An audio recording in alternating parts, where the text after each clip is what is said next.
Last time on Shaerotica, pizza came, so I finished off the chapter early and just rushed whatever the fuck was going on. Apparently something climactic happened according to my distant subconscious memory, so I'll just catch up. Ah, but you tempted Jeremy! I don't care.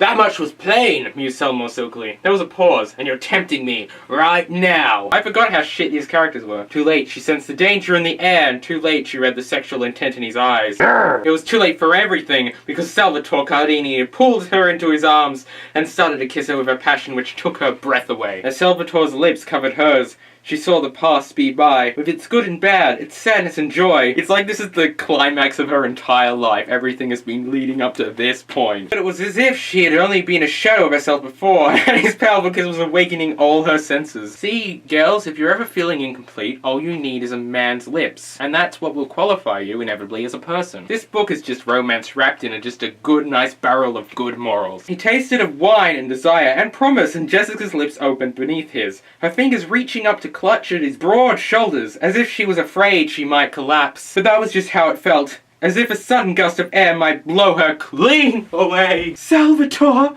She breathed into his mouth, shockingly aware that this was the first time she had ever used his Christian name. Okay, we're getting into the erotica, I think, finally. Groaning, he caught her by the waist, his hands moving beneath her coat. He slid his palms up to her breast and cupped them, as if he were examining their weight. It turns out that Salvatore is just a very edgy medical doctor. Was that why it suddenly seemed unbearably exciting? Because he liked to control a situation, and here was one which seemed to have blown up in his face? Thanks for explaining the character to me. Well, we finally found the 2 pages where things actually start to happen, so that's something. Jessica felt as if she had stepped on an escalator, which was hurling her towards a shockingly unexpected pleasure.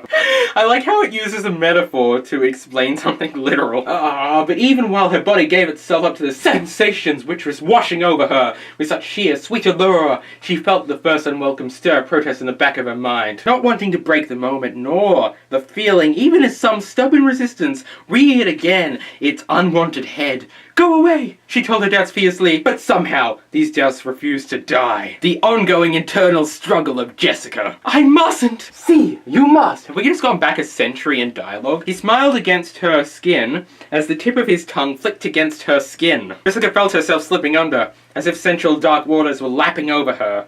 Her eyelids flooded open, and all she could see was the ceiling of the luxury car. The car! He was seducing her in the backseat of his car! Oh! I don't know if she's angry or if she's pleasured. Jessica tore herself out of his arms, wriggling over to the corner where she surveyed him as she had found herself alone with an unknown and deadly predator. Make up your mind!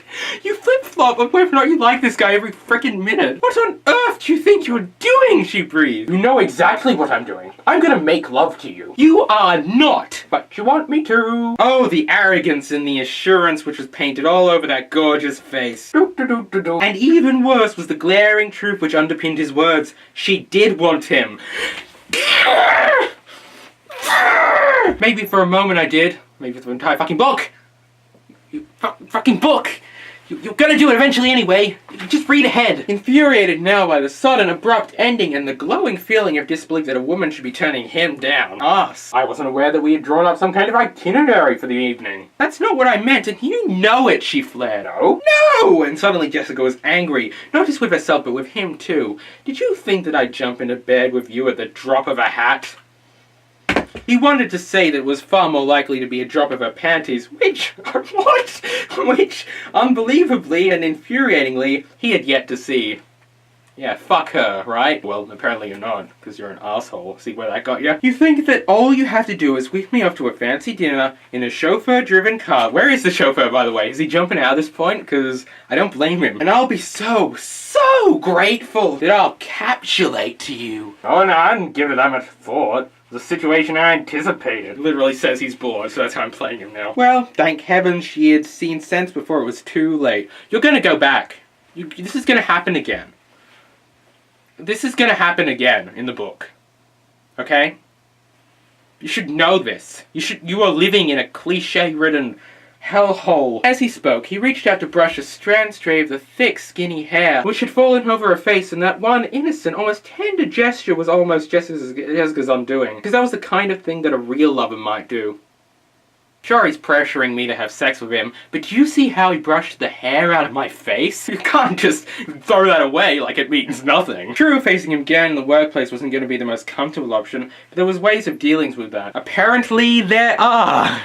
He searched her face for a testing look, the telltale expression on her face which indicated that this was merely female playfulness. But to Salvatore's disbelief, there was none. Oh my god, women are complex? Did she really think he had the time or the inclination to waste on the leisurely pursuit of a woman for whom his desire was already wanting? Someone who should have been thanking her lucky fucking stars. There's no fucking in there, I added it, it was necessary. What a little fool she was to have called time on what had been the best experience of her entire life. Jessica sat bolt upright. She hadn't been so angry since, well, actually, she couldn't ever remember being as angry as this. There's nothing happened in her life before the contents of this book. Actually, nothing still has happened, so she has that going for her. There was a moment of brief, stunned silence as the impact of her words sank in.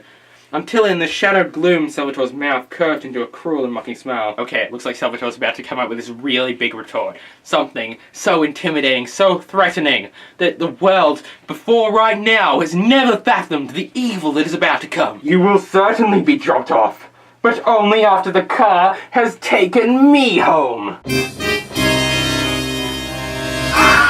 Furiously issued the instruction to his driver and drew a sheaf of documents from one of his side pockets, and then, clicking on a reading light, he leaned back in his seat and began to flick through them, as if he had simply forgotten she was there.